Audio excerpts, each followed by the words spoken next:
जिसमें यह वर्णन किया गया आत्मारोपिताग्नि नाम बनिनाम यतनाम ध्वजा एतम चमित्यन्नम सुकाले।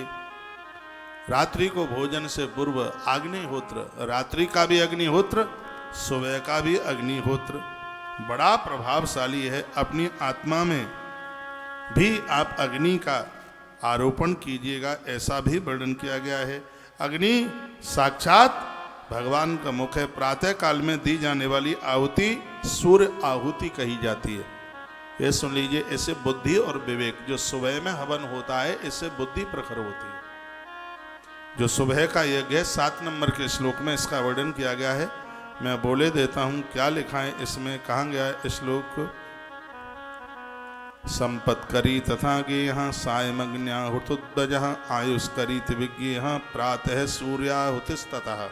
प्रातः की जो आहुति है उसको सूर्य आहुति कही जाती है और इससे बुद्धि भी बढ़ती है और इससे आयु भी बढ़ती है, आयु बढ़ती है। दिन में अग्नि के, सूर्य में महाराज जब आहुति दी जाती है तो इससे संपत्ति की वृद्धि होती है बहुत ज़्यादा।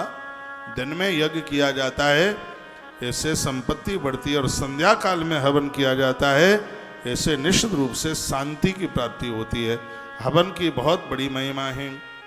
कहा गया है कि इसे देव यज्ञ के नाम से जानते हैं। आप ग्रंथ पढ़ते हैं ब्रह्म यज्ञ है और आप आहुतियाँ डालते हैं, इसको देव यज्ञ के नाम से जाना जाता है।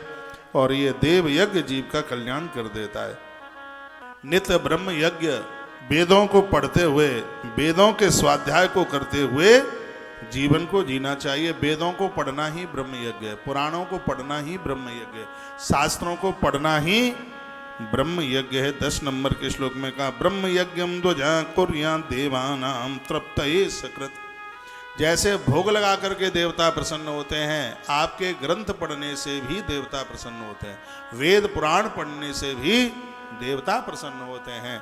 इसलिए सबको वेद पुराण ग्रंथ पढ़ना ही चाहिए। ठीक है, व्यासपीठ से बैठकर प्रवचन सब नहीं कर सकते, लेकिन पढ़ने का अधिकार सबके लिए है, उसको सब पढ़ें। कहा गया है कि वेद का स्वाध्याय करना ही ये ब्रह्म यज्ञ है। ये तो नित्य कर्म में होना चाहिए, रोज होना चाहिए। नित्य कर्म के अनंतर सायंकाल में सूर्यास्त के पहले वेदों का स्वाध्याय वेद है। शिव महापुराण में लिखा है, सूर्य अस्त होने के बाद में वेद नहीं पढ़ा जाता। सुबह के काल में वेद पढ़ने की बड़ी महिमा है, इसलिए हम यजुर्वेद की कथा कर रहे हैं। उसके टाइमिंग्स 9:30 बजे से लेकर 1 बजे तक रखा गया है। सुबह का वेदाभ्यास ज़्यादा प्रभावी है। वेद की कथा सुबह के समय में बड़ी ज़्यादा प्रभावी